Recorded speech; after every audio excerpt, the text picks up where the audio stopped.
Imagine this. An ordinary evening. A man is looking for his wife's keys, but finds something that shatters his world. A receipt from a restaurant 200 miles away. Dinner for two.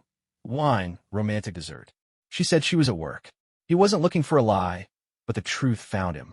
Can he solve the mystery without losing himself? And what is hidden behind her perfect smile? The evening was one of those unremarkable weekday whirlwinds, the kind where life hums along on autopilot. Aidan Clark, a 38-year-old architect with a penchant for precision, stood in the hallway of his Oakland home, mentally sifting through dinner options. The faint clatter of dishes from the kitchen mingled with the low hum of a pop song drifting from the bedroom, where his wife, Livia, was getting ready for a night out. At 36, Livia was a marketing manager with a smile that could disarm anyone. Though lately, Aidan had noticed it carried a distracted edge. "Babe," Livia's voice cut through the air, bright but hurried, as she stood before the bedroom mirror, half her chestnut hair pinned up in a messy bun. "Can you grab my keys? They're in my bag by the door." "Sure thing," Aidan called back, already moving toward the entryway. He didn't think twice about it. Her requests were as routine as the coffee she brewed every morning. Her black leather tote slumped against the wall near the shoe rack, exactly where it always landed after she kicked off her heels. He knelt, rummaging through the chaos inside. A tangled phone charger, a tube of hand cream, a granola bar that felt suspiciously soft. His fingers brushed something else, stiff, glossy, folded with care. A receipt, he assumed, probably from her usual coffee run or a Target haul. But when he pulled it out, his breath caught. It wasn't a grocery slip or a gas station stub. The header read Coastal Haven Bistro, Santa Barbara. Santa Barbara, 200 miles south, a 3-hour drive from Oakland. The date, last Thursday, 7:22 p.m. Aidan's pulse quickened as his eyes scanned the details. 2 entrees, filet mignon and grilled sea bass. A bottle of Pinot Noir, $120. And at the bottom, printed in elegant script, chef's romantic surprise dessert. The total made his stomach lurch, far more than they'd spend on a casual night out. He stood frozen in the hallway, the receipt trembling slightly between his fingers. Last Thursday, Livia had texted him around 6 p.m., swamped with reports, babe. Stuck at the office till late. Don't wait up. He'd offered to drop off takeout, thinking she was holed up in her downtown office, but she'd brushed him off. Too busy, maybe after 10. Yet here was proof she wasn't in Oakland, wasn't drowning in spreadsheets. She was in Santa Barbara, sharing a candlelit dinner with someone who ordered steak, someone who drank wine she claimed to hate. Aidan's mind raced, piecing together fragments. Livia didn't even like red meat. She'd sworn off it after watching some documentary about factory farms, wrinkling her nose at the smell of his burgers on the grill. And wine?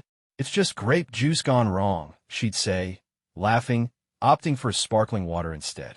But Pinot Noir? Top shelf, imported, the kind you order to impress. And that dessert? Romantic surprise? The phrase felt like a knife twist. You didn't order something labeled romantic by mistake. It wasn't a casual treat or a happy hour special. It was deliberate, intimate, chosen. Babe, you got him? Livia's voice snapped him back to the present. She stood in the bedroom doorway, one earring dangling, her navy blouse catching the light. She looked stunning, as always, but there was something new in her posture, a lightness like she was already halfway out the door, not just physically, but emotionally. Yeah, here, Aidan said, forcing his voice to stay steady. He folded the receipt exactly as he'd found it, slipping it back into the side pocket of her bag. His hand grazed the cold metal of her keys, and he tossed them to her with a practiced smile. She caught the midair, flashing that distracted grin he'd grown used to. "Thanks, you're a lifesaver," she said, leaning in to kiss his cheek. Her perfume hit him, not her usual soft vanilla, but something sharper, spicier, unfamiliar. "I might be late, okay? Girls' night, you know how it goes." "Got it," Aidan replied, nodding. "Have fun." She turned back to the mirror, humming a tune he didn't recognize, her reflection a blur of motion as she slipped on her other earring. Aidan lingered for a moment, watching her, the woman he'd married 8 years ago, the mother of their 13-year-old son, Nate. The woman who, until 5 minutes ago, he thought he knew inside out. As her heels clicked softly against the hardwood and the front door shut behind her, the house fell into a heavy silence. Aiden stood rooted in the hallway, the ghost of her perfume lingering in the air. His eyes drifted to her tote, still slouched by the door, the receipt hidden inside like a ticking bomb. He didn't move to check it again. Not yet. But the question was already forming, sharp and unyielding. Who the hell was she with in Santa Barbara? The receipt burned in his mind, every detail etched like a blueprint. He could have confronted her right then, waved the paper in her face, demanded answers. But something stopped him, a cold, creeping instinct that told him this wasn't a one-off mistake. This was bigger, deeper, a crack in the foundation of their life that he hadn't seen coming. If he was going to face it, he needed more than a hunch. He needed proof. Aiden walked to the kitchen, the one they'd remodeled together 3 years ago, picking out the slate-gray island she'd insisted on. He poured a glass of water, the tap's steady stream the only sound in the house. His reflection stared back from the dark window, tired eyes, a jawline starting to soften. A man who'd built a life on trust and now felt it slipping through his fingers. He didn't cry or rage. He just stood there, letting the chill settle in his chest, knowing something had shifted forever. Livia's absence filled the house, but it wasn't just her physical absence. It was the realization that the woman who'd kissed his cheek might not be the one he thought he'd come home to. And as he set the glass down, untouched, Aiden made a silent promise to himself. He'd find out the truth, no matter what it cost. The days after finding the receipt were like living in a house with a hidden leak. Everything looked normal, but Aiden could feel the damp creeping in. He went through the motions, brewing coffee, dropping Nate off at soccer practice, sketching blueprints for a new office complex. But the Coastal Haven Bistro receipt haunted him, a ghost he couldn't shake. Every time Livia smiled or tossed a casual "love you" over her shoulder, he saw it. Filet mignon, Pinot Noir, romantic surprise. The words looped in his mind, each one a pinprick of doubt. Livia, for her part, seemed unchanged, at least on the surface. She still left her coffee mug on the counter, the one with a chipped rim she refused to toss. She still hummed pop songs while folding laundry, her voice light and careless. But Aiden was watching now, and the details were piling up like evidence in a case he didn't want to build. Her phone, once left carelessly on the couch, was now always with her, screen down, notifications silenced. When she typed, her thumbs moved with a secretive urgency, and her lips curved into a smile that wasn't for him. One evening, as they sat at the kitchen island eating takeout, Aiden tested the waters. "So, how's work?" he asked, keeping his tone neutral, eyes on his pad thai. Livia shrugged, twirling noodles around her fork. "Same old. Meetings, deadlines, the usual chaos." She didn't look up, but her voice had a practiced ease, like she'd rehearsed the line. "Oh, and I'm meeting Sarah for drinks Friday. Girls' night, you know." "Sarah, huh?" Aiden nodded, his pulse ticking up. "Tell her I said hi." "Will do," Livia said, flashing that distracted smile. She reached for her water, and Aiden caught it. The faint whiff of her new perfume again, sharp and spicy, like a stranger had walked into the room. The next morning, Aiden ran into Sarah at the grocery store, a chance encounter by the produce aisle. She was juggling avocados, her blonde ponytail bouncing as she laughed about the self-checkout machines. "Hey, Aiden, how's Livia holding up with all that work stress?" she asked, tossing an avocado into her cart. He froze, the receipt flashing in his mind. "Work stress," he echoed, keeping his voice light. "Yeah, she's been swamped. Said she's been hanging with you, though. Girls' night." Sarah's brow furrowed, just for a second. "Me? Haven't seen her in weeks. She's been kinda MIA." She shrugged, oblivious to the bomb she'd just dropped. "Maybe she meant another Sarah?"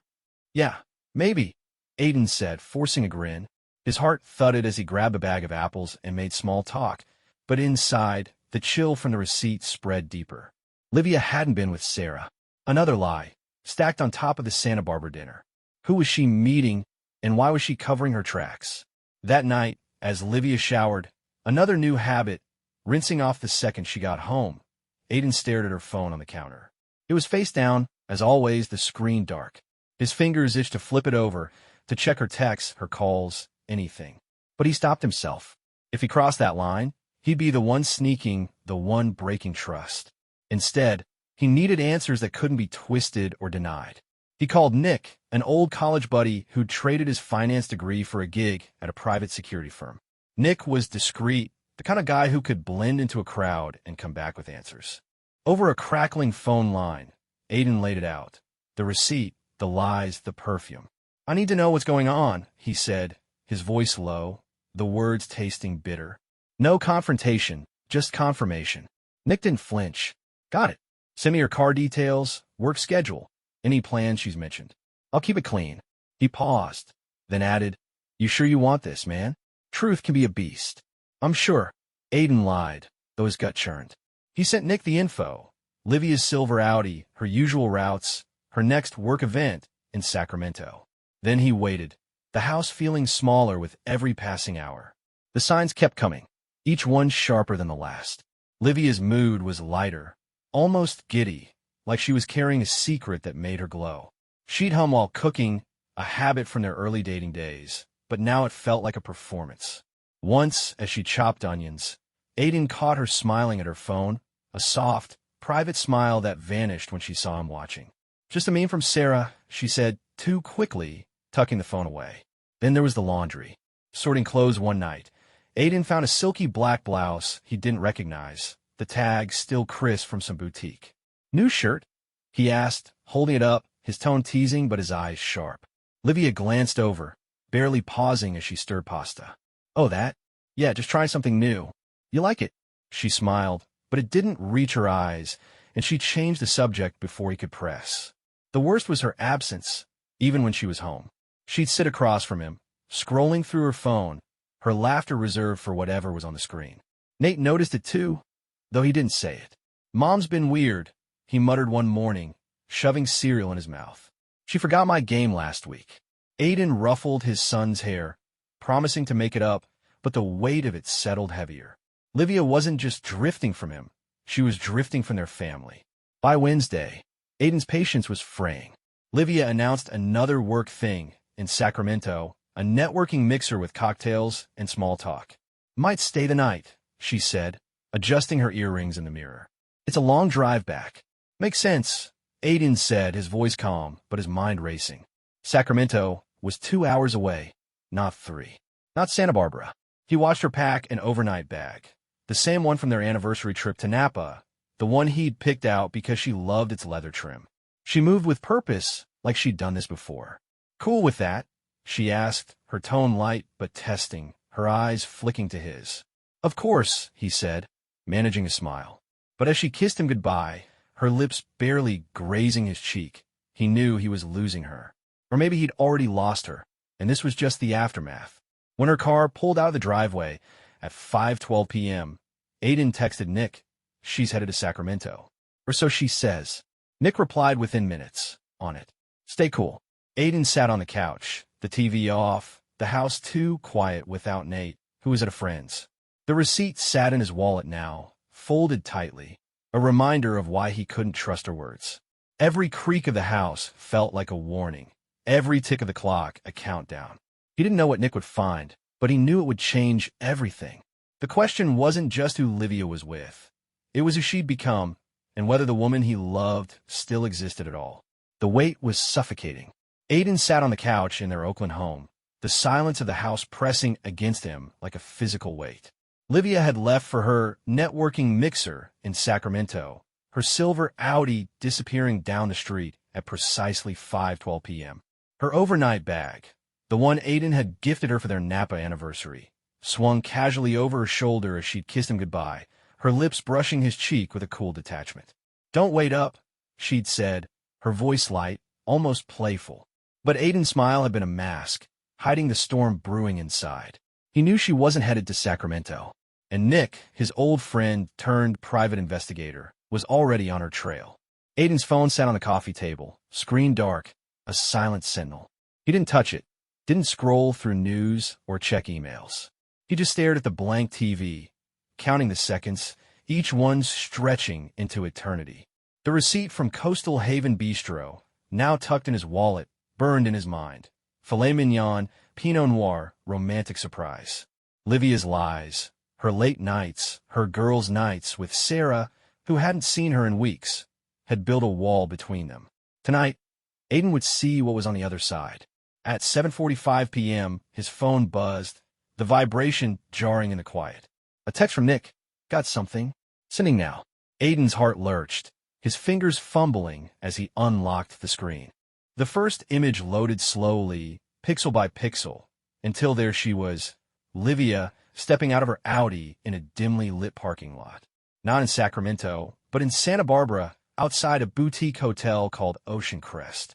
The ivy-draped archway and soft glow of string lights screamed romance, not business. She wore a deep green dress Aiden had never seen, her hair loose and catching the coastal breeze. That sharp, spicy perfume Nick mentioned clung to her, a scent that didn't belong in their home. The second photo was worse. A man, tall, early 40s, with a sharp jawline and a casual confidence, met her at the entrance.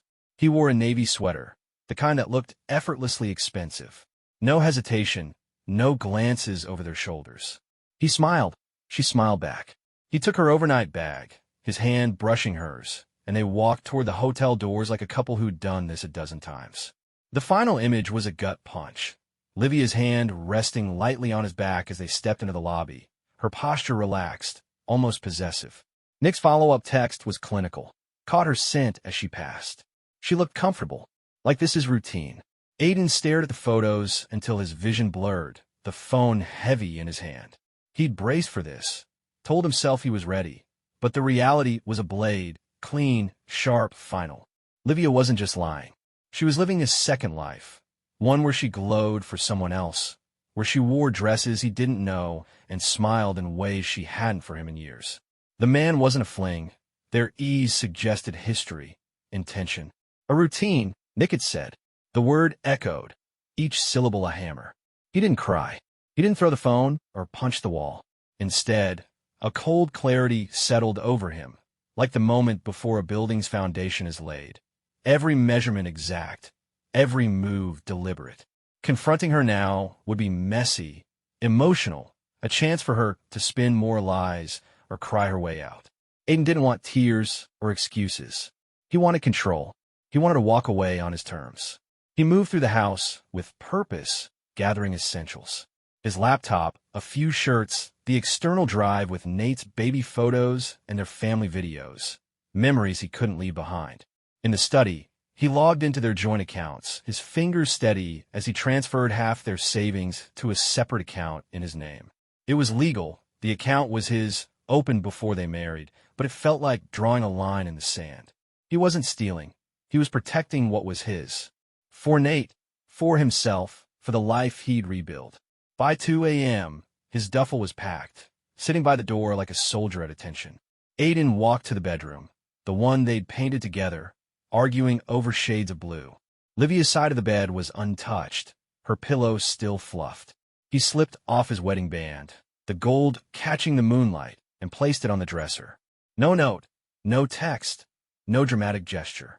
Just the ring, a quiet declaration that he was done. At dawn, he drove north, no destination in mind, just away.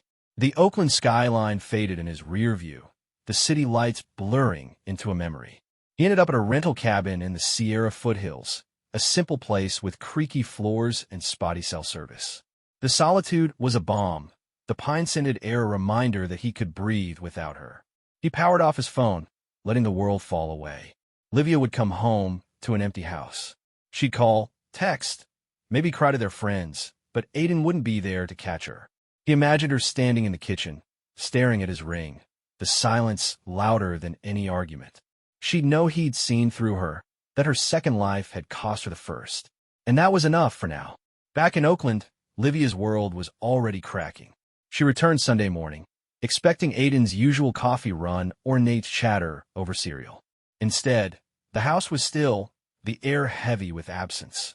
Her keys clattered on the counter as she called his name, her voice echoing unanswered.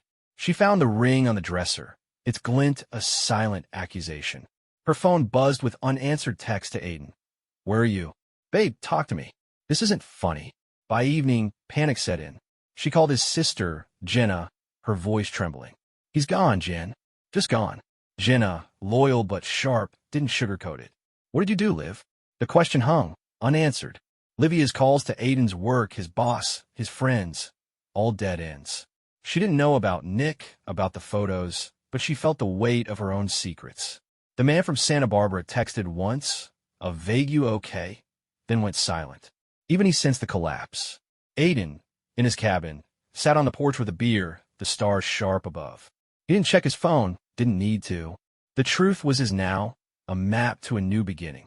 Livia's lies had set him free, and he'd make sure she felt the cost of that freedom before he was done. The Sierra cabin was a world apart from Oakland's home, a creaky wooden refuge tucked among pines, where the only sounds were the rustle of leaves and the occasional hoot of an owl. Aiden Clark, now a ghost in his own life, sat on the porch each evening, a single beer in hand, letting the cold mountain air strip away the noise of his past. 3 weeks had passed since he'd left, since he'd placed his wedding band on the dresser and driven away from Livia's lies. The photos Nick sent, Livia with her mystery man at the Ocean Crest Hotel, her hand on his back, their ease like a practice dance, still lingered in his mind, but they no longer cut as deeply. They were evidence, not wounds. Proof that the woman he'd loved had chosen someone else. Aiden hadn't contacted Livia, hadn't answered her calls or texts. His phone, powered off for days at a time, was a vault of her desperation. Voicemails that started calm and ended in tears. Messages that veered from "where are you?" to "I'm sorry, just talk to me." He didn't listen to them all, didn't need to. Her panic was confirmation enough. She knew he'd seen through her, though she didn't know how. The receipt from Coastal Haven Bistro, the Pinot Noir, the romantic surprise, they were his silent prosecutors, and his absence was the verdict. Back in Oakland, Livia's world was unraveling. She'd returned to an empty house, the silence a mirror to her guilt. Aiden's ring on the dresser had stopped her cold, its glint a question she couldn't answer. She called everyone, his sister Jenna, his co-worker Mark, even their son Nate's soccer coach, searching for a trace of him. "He's just taking space," she told Jenna, her voice brittle, but Jenna's silence spoke louder. "What did you do?" she'd asked again, and Livia had no reply. Her lover, the man from Santa Barbara, had vanished too. A single text, "This is too much," and he was gone, leaving her to face the wreckage alone. Livia's life, once polished and curated, began to crack. She stopped posting on social media, her usual stream of wineglass selfies and motivational quotes replaced by a void. At work, her colleagues noticed her absence from meetings, her distracted stares. She called in sick one week, then another, her voice hollow over the phone. Whispers spread. Livia's not herself. Something's up. Her friends, once quick to rally, grew distant. Sarah, who'd unknowingly exposed Livia's lie about girls' night, texted once but got no reply. The house, their house, felt like a museum of a life she'd burned down. She sold it within a month, trading their slate-gray kitchen island for a cramped studio downtown, furnished with a mattress and a folding chair. Aiden, meanwhile, rebuilt in quiet. He worked remotely, sketching blueprints from the cabin's wobbly table, his focus sharper than it had been in years. He cooked simple meals, pasta, grilled chicken, savoring the act of feeding himself, of choosing what nourished him. Long walks through the Sierra trails cleared his mind, each step a reclamation. He thought of Nate, safe with Aiden's parents for the summer, unaware of the storm. Aiden called him daily, keeping his voice steady, promising a visit soon. "Miss you, Dad," Nate said, and Aiden's throat tightened. He'd protect his son from this, no matter what. Livia's attempts to reach him grew frantic, then poetic. An email arrived one night, subject line, "Please. I lost myself, Aiden. I don't know who I am without you. I made a mistake, but it wasn't what you think." No mention of the man, the hotel, the dinner. Just metaphors and half-truths, a plea for absolution.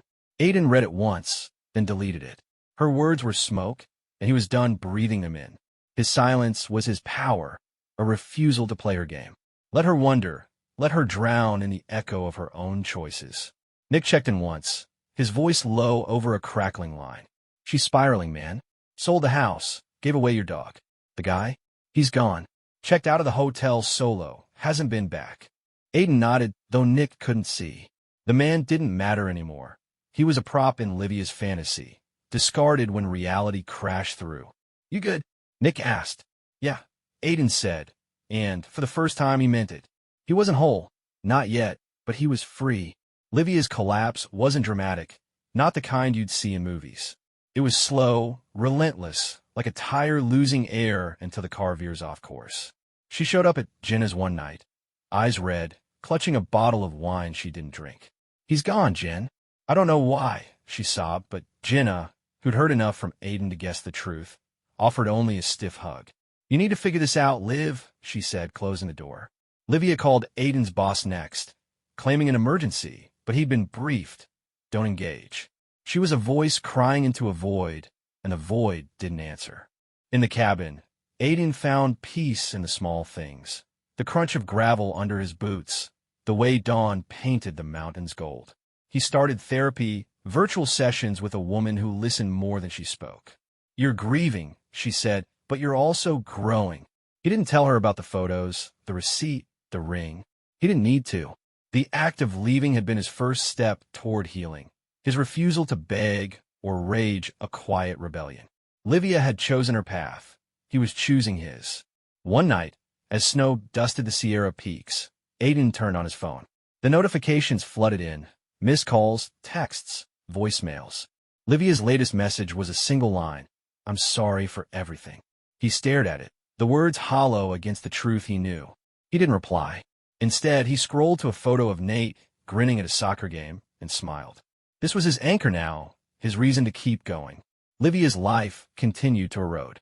She lost her job, a quiet termination after too many absences. Her studio apartment, barely lived in, smelled of takeout and regret. She stopped wearing the spicy perfume, stopped humming. The glow she'd carried in Santa Barbara was gone, replaced by a shadow that clung to her like damp cloth. Friends posted online, vague jabs about people who break what they can't fix. Livia saw them, said nothing. She was alone, not just in her apartment, but in the story she'd written for herself. Aiden's revenge wasn't loud or vengeful. It was the absence of him, the life he'd taken back. He didn't need to confront her, didn't need her tears or her lies. His silence said it all. "You lost me, and I'm not coming back." As he sat on the porch, the stars bright above, he felt the weight of her betrayal lift, replaced by something new. Peace, cold and clear, like the mountain air. The war was over, and he'd won by walking away. 5 years had carved a new path for Aiden Clark.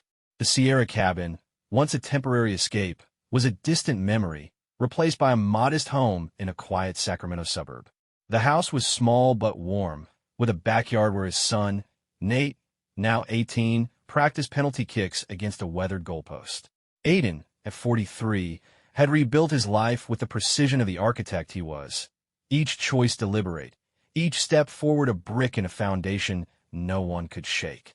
His hair was grayer now, his laugh lines deeper, but his eyes carried a steady calm, the kind earned through surviving a storm. He wasn't alone anymore.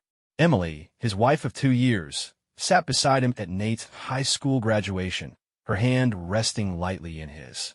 She was a high school counselor, steady and kind, with a laugh that could light up a room.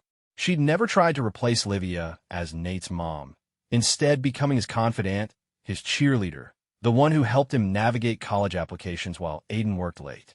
Their wedding had been simple, a courthouse ceremony followed by burgers and beer with Nate and a few friends. It wasn't a replacement for the past. It was a new chapter written on Aiden's terms. The graduation ceremony buzzed with proud parents and restless siblings, the auditorium alive with applause as names were called. Nate, tall and lanky in his blue gown, scanned the crowd for Aiden and Emily, his grin wide when he spotted them. Aiden clapped until his hands stung, Emily squeezing his arm, her eyes bright. "He's all grown up," she whispered, and Aiden nodded, a lump in his throat. This moment, Nate's triumph, their shared pride, was a milestone Livia's betrayal couldn't touch. Then he felt it, a prickle on the back of his neck, like a shadow passing over. Aiden turned, his gaze landing on a figure near the back of the auditorium, half hidden by the crowd. Livia. She stood alone, her coat too big for her frame, her once vibrant chestnut hair dulled and pulled into a messy bun.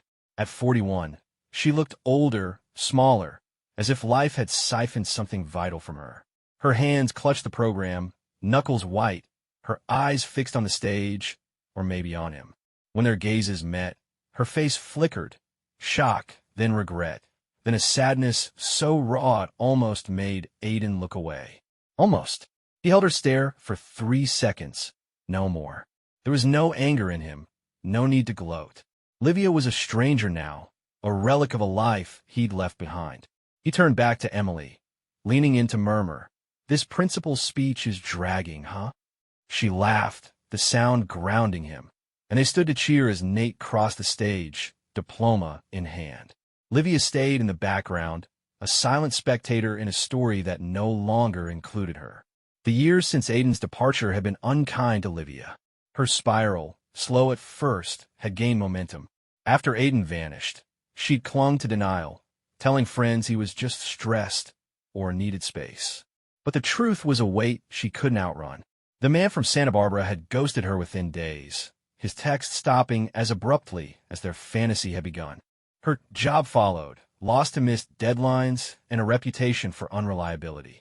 The house, the one with the slate-gray island she'd loved, was sold to cover debts, replaced by a studio apartment that smelled of mildew and regret. She'd given away their dog, the one she'd called our baby, unable to care for it alone. Her social circle shrank to nothing. Sarah, Jenna, the co-workers who'd once filled her nights with wine and gossip, they drifted away, tired of her evasions. Online, vague posts from old friends hinted at her fall. Some people break what they can't fix. Livia saw them, scrolled past, said nothing. She stopped wearing the spicy perfume, stopped humming, stopped pretending. Her life was a shadow of what it had been, each day a reminder of the cost of her choices. Aiden, by contrast, had grown. Therapy had helped, a weekly ritual of unpacking the pain and rebuilding his sense of self. He'd thrown himself into work, landing a promotion that let him design community centers, buildings that serve people, not egos. He and Nate grew closer, their bond forged in late-night talks and weekend hikes. Emily had entered quietly, a friend of a friend who became more, her patience a counterpoint to Livia's chaos. When Aiden told her about the receipt, the photos, the ring, she listened without judgment, her hand on his. "You deserved better," she said, and he believed her. Livia's final attempt at contact came a year after Aiden left. A letter, no return address, her handwriting shaky on the envelope. Asterisk, "You didn't just leave, Aiden. You took the light with you. Every room feels like a grave now. I don't deserve forgiveness, but I need you to know I'm sorry." Asterisk, no specifics, no admission of the hotel or the man, just poetic grief. Aiden read it once, then set it aside. He didn't write back. Some fires, he'd learned, were meant to burn out. At the graduation, as families spilled onto the lawn for photos, Aiden and Emily posed with Nate, his grin infectious. Livia lingered at the edges, watching but not approaching. Nate didn't see her. Aiden made sure of it, steering him toward friends for more pictures. He didn't need to confront her, didn't need closure.